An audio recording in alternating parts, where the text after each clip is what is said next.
It is said that the king of a town died sadly, perhaps childless. Otherwise, which king would have died so easily, often killed by his own children? It is said that on the death of the king, minister issued a unique selection method that the first person to knock on the door of the town 3 days later would be our next king.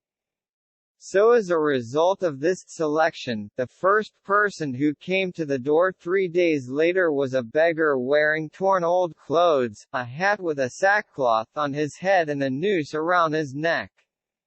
So the king this town was a professional beggar. After knocking on the door, the beggar who became king was read out the coronation by the ministers and advisors. After that, the old sackcloths were replaced by lavish dresses, the rags were removed from the hats and the socks were replaced with royal socks. And the begging bowl? How could a begging bowl hang around the king's neck? So the gold and silver double and true pearl necklace took the place of bowl. Thus the days and nights of the beggar king began to pass in peace and tranquility, but where in the world is the peace that is found in the grave?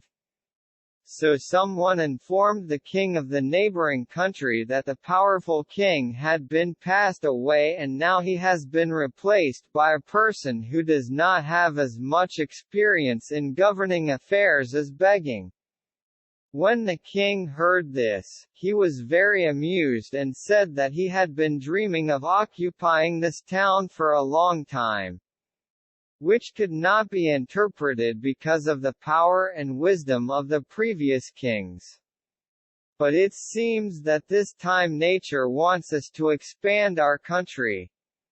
So, O leaders of my army, prepare for attack and occupation. When the village informants received this terrible news from the powerful country, they hastened to the court where the beggar king, Badshah Salamat, was present among the grape-eaters and the singers. The informant requested an evacuation, which the king rejected, and ordered a general informant. The informant said in fear, "Let me tell you that the kings of the neighboring country are preparing their forces for the attack."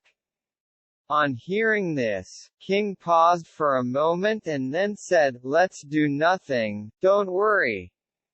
The court was very satisfied with this sentence. 2 days passed and the enemy's army reached the borders of the beggar king's town. The informant and the guards standing on the walls also saw the movement of the great army of enemy. They all started running towards the court, where the king was taking a nap after the big lunch. The maids woke up and told that the enemy has reached the borders.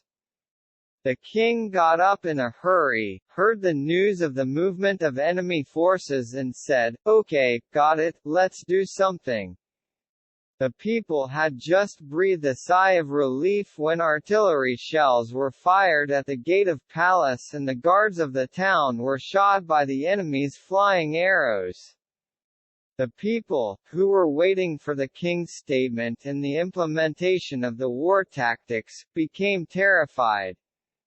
Leaving their homes, shops, fields and orchards, they fled towards the palace, and on the other hand the army of the enemy country also turned towards the palace.